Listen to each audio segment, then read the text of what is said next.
Hello all, hotel ஸ்டைலில் சூப்பரான ஒரு வெஜிடபிள் குருமா. குக்கரில் ஒரு ஸ்பூன் கீ ஆட் பண்ணிக்கோங்க. 3/4 கப் சின்ன வெங்காயம் எடுத்துருக்கேன். ஆட் பண்ணிவிட்டு நல்லா ப்ரௌன் கலரில் வறுத்து தனியாக எடுத்து வச்சுக்கோங்க. அதே குக்கரில் கீ ஆட் பண்ணிவிட்டு பிரியாணி ஸ்பைசஸ் ஆட் பண்ணிக்கோங்க.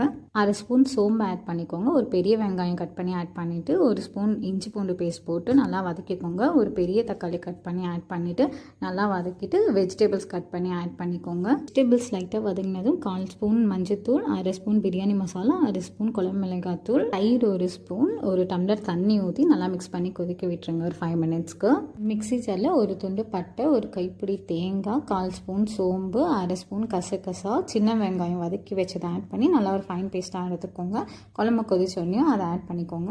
1/2 ஸ்பூன் முல்தானி மெத்தி க்ரஷ் பண்ணி ஆட் பண்ணிவிட்டு ஒரு கைப்பிடி கொத்தமல்லி, தேவையான உப்பு போட்டு ஸ்டவ்வை சிம்மில் வச்சு ஒரு விசில் வச்சு எடுத்துக்கோங்க. இது இட்லி, தோசை, ஒயிட் ரைஸ், சப்பாத்தி, பூரி எல்லாத்துக்குமே சூப்பராக இருக்கும். வீட்டில் ட்ரை பண்ணிவிட்டு கமெண்டில் லீவ் பண்ணுங்கள்.